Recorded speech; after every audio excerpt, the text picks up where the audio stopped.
In just a few hours from now, the Indian Air Force will finally bid goodbye to an icon, the MiG-21 fighter. For 63 years, this dart-shaped fighter jet has been India's sharpest spear, roaring into the skies in every conflict since the Great War of 1971, when it helped turn the tide and carve Bangladesh onto the map. It has lived a soldier's life, always at the front, always called upon when the nation needed speed and sting. As recently as Operation Sindoor, these sentinels flew ready to attack. Yet the MiG-21 story has also been shadowed, as you know, by tragedy. A training bottleneck, the Indian Air Force's long delays in buying new trainer aircraft, and an unforgiving cockpit earned it a reputation it didn't honestly deserve: the flying coffin. Pop culture mocked, headlines screamed, cinema had its say, and nobody could argue, let's be honest, with grieving families. But talk to any pilot who has flown MiG-21s and you'll hear the same thing. They loved this machine, its raw speed, its fighter's heart, the way it turned brave young men and women into aviators who trusted their own hands.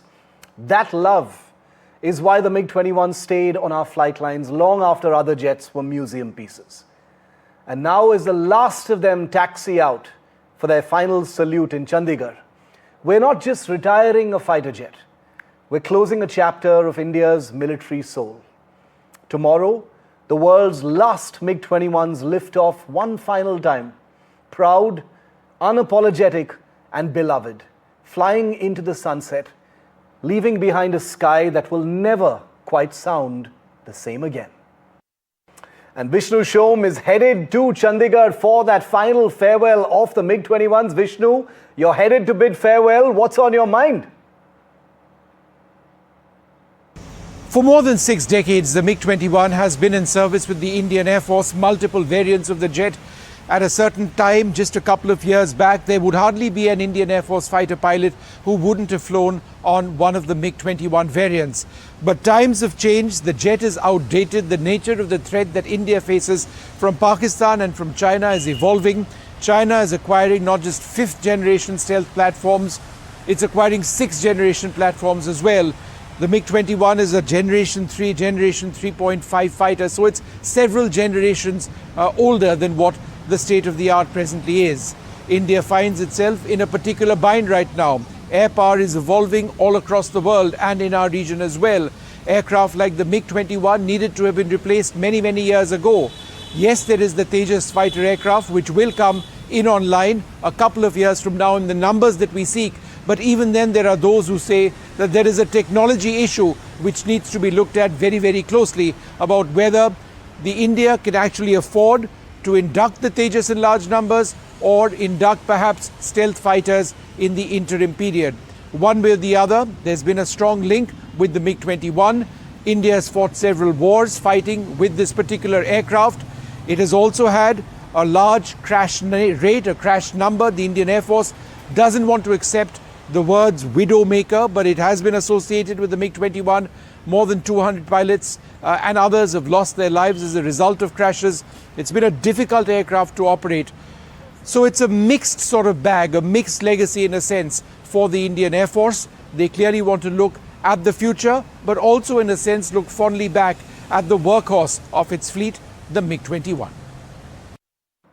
A 63-year journey is no joke. That is far older than most of us in a young country. Most of us don't even remember the MiG-21 and when it actually entered service. That is how long this legacy really is. So it is a difficult thing to say goodbye to a fighter. Take a look at the history and journey of the legendary MiG-21.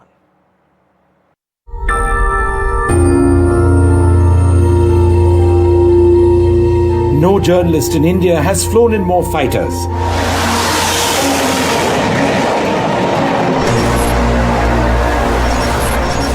The F-16, the F-18, the MiG-35,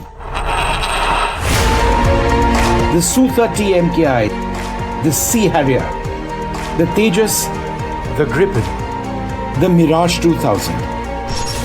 But there's one that's always eluded me. And now it's flying into the sunset. But I'll still be going to bid the MiG-21 goodbye.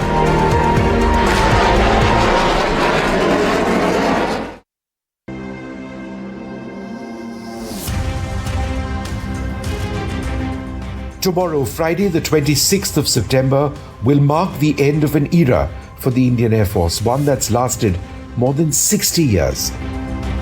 This jet, the MiG-21, will make its last flight. A fighter jet that's been synonymous with everything in the Indian Air Force: attack, defense, reconnaissance. For decades, virtually every fighter pilot in the IAF would have flown a variant of the MiG-21. On Friday in Chandigarh, she flies into the sunset. At 12:05 p.m., 6 Bison variants, led by Air Chief Marshal A.P. Singh, called sign Badal 3, will soar in a final formation, their delta wings cutting through the skies one last time. A water cannon salute will honor the jets upon landing, with Defence Minister Rajnath Singh and the top brass in attendance. Among the pilots, Squadron Leader Priya Sharma of the number 23 Panthers Squadron will symbolize the MiG-21's role in empowering generations, now transitioning to Sukhois and to Rafales. Since April 1963, when the first MiG-21s arrived from the Soviet Union, over 1,200 jets served as the Indian Air Force's backbone. From the 1971 war's Paramveer Chakra heroics to Kargil and Balakot, this Mach 2 marvel defined aerial valor. Yet with over 300 crashes and aging airframes, retirement is due. Up till 2006, the Indian Air Force was known as a MiG Air Force, operating the MiG-21, the 23, 25, 27 and the MiG-29. Today it's just the MiG-29 that remains in IAF service. The MiG-21's replacement is the Tejas, now being inducted into the Indian Air Force in large numbers. For the last time though, in Chandigarh, tomorrow, the MiG-21's legacy will fly on. Vishnu for NDTV.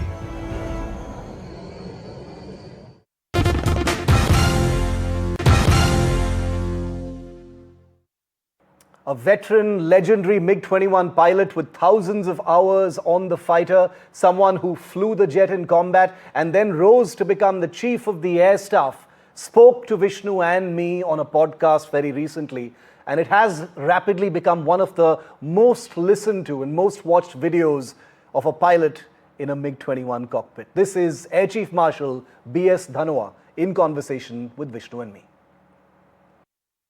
Welcome to Control Alt Defense, India's most watched defense and aerospace podcast. The MiG-21, one of the most iconic fighters in the Indian Air Force, is about to retire after over 60 years in service. And our very special guest with Vishnu and me today is someone who probably knows more about the MiG-21 than any person alive. And it is our unique honor to welcome Air Chief Marshal Birinder Singh Dhanoa to Control Alt Defense. It is an honor, and he's come to the NDTV offices to be part of this podcast. Welcome, sir. Thank you for being here with us. Oh, thank you for calling me. And I don't know, I'm not the last word on MiG-21, please. Oh, no, we've now decided you are, and what we say is final. We've heard you say that before, but no, I'm not the last we word.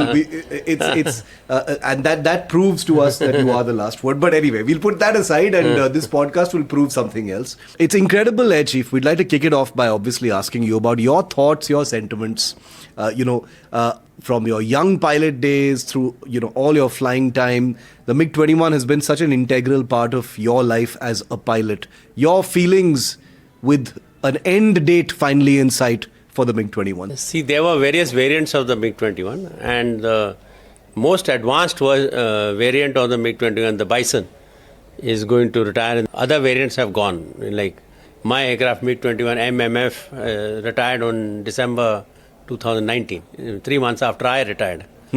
So this version was the most advanced version, and I myself mainly flew only 2 versions. the Type 77, on which I did my MOF training in Tezpur, and then the Type 96. So, and in this time in which I flew the Type 96, there was hardly any, you can say, improvement or modification other than one GPS came to our this thing, and we became tigers in navigation. Otherwise, you are practically flying the same aircraft throughout.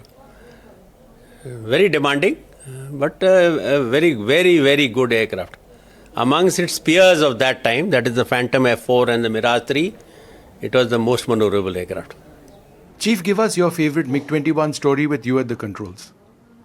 No, there are many stories in which you are, Spoiled for choice. You have done very harrowing things, sir. So the idea over here is to get you to talk about I have not. MiG-21 it is scenario, not by, which is... It is not by design. There are a lot of times when, I think my mother's prayer and God has been with me that I have survived.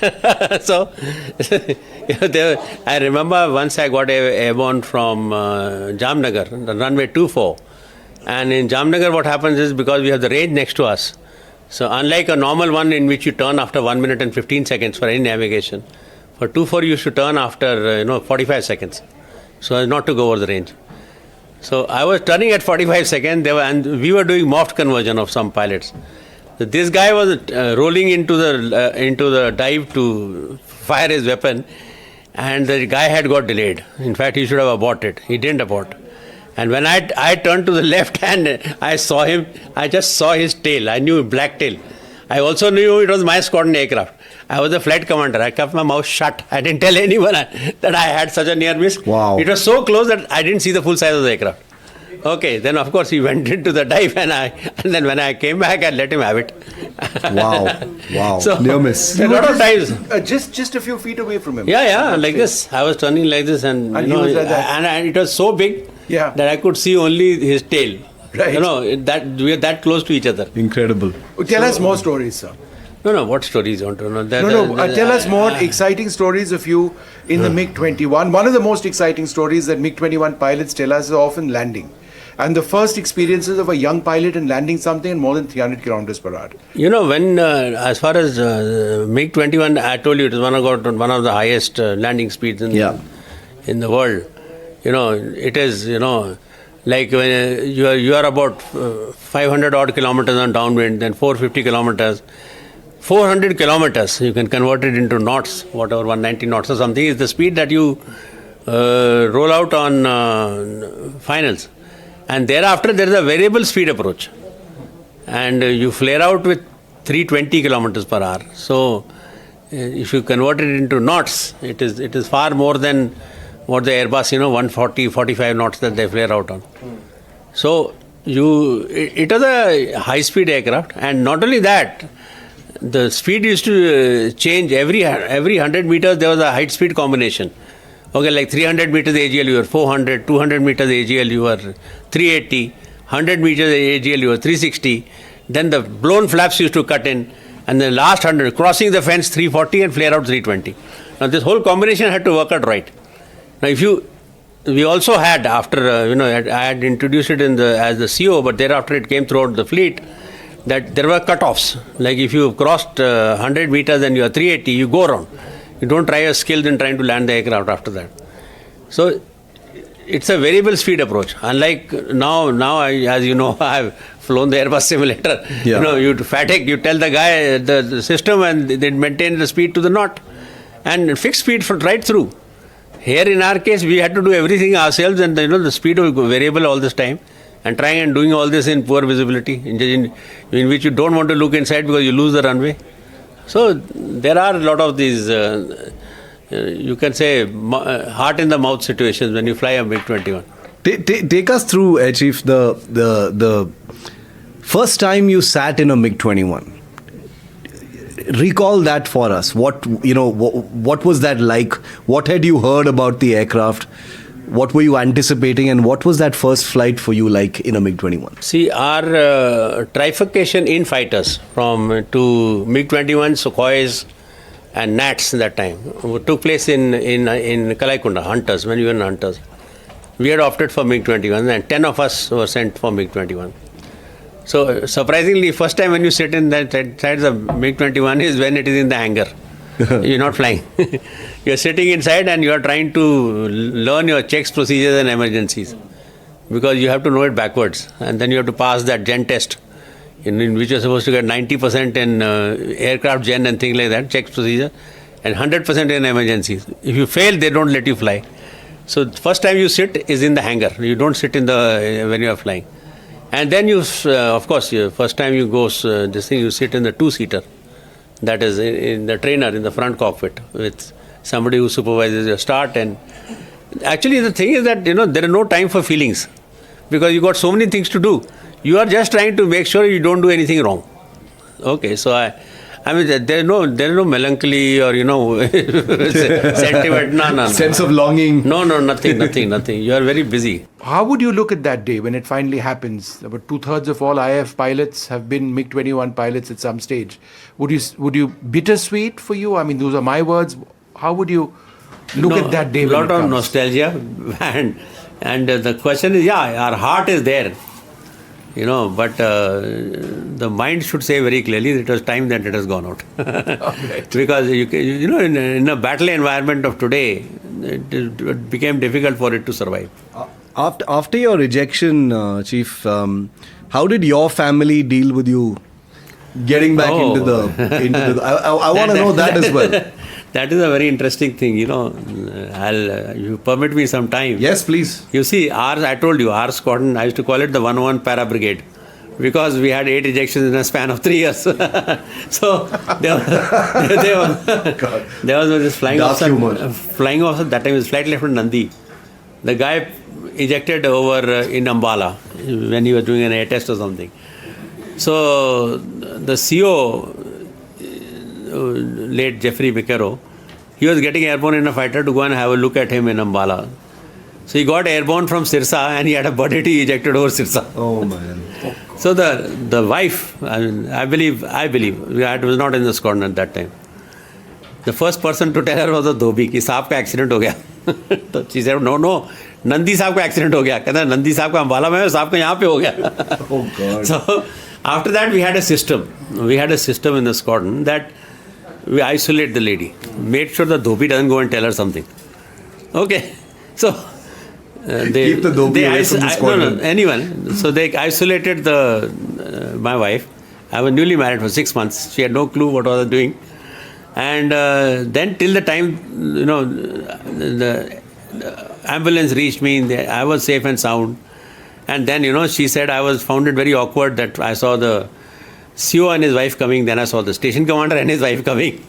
So she was surprised, why have they come to meet me?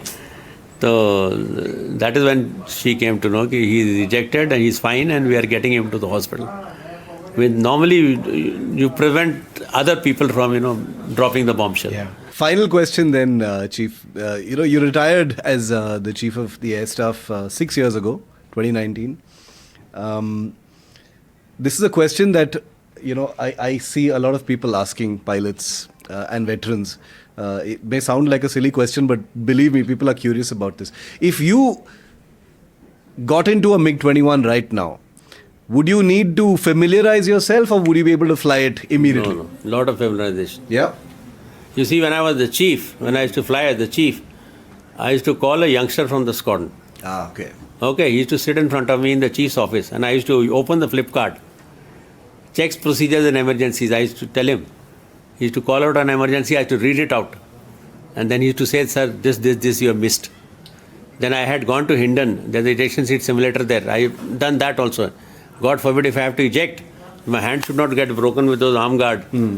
So I used to do that. Then I used to go to that squadron and then fly a two-seater. And sometimes the CO used to give me one, sometimes he even used to give me 2 sorties before he used to launch me solo. And then I went, see, laws of physics. Aircraft does not know who is inside. Man or woman, flying officer or air chief marshal. So laws of physics prevail. So there is no this thing on there. If you have to fly solo from the front or from the front cockpit, you have to give it a lot of time. Okay, otherwise you should not be there. Otherwise you are riding on luck. Incredible. I mean, Vishnu, any final No, questions or it's words? just wonderful speaking to you and to hear your words as such an experienced aviator, became our chief, fought us and for us in Balakot.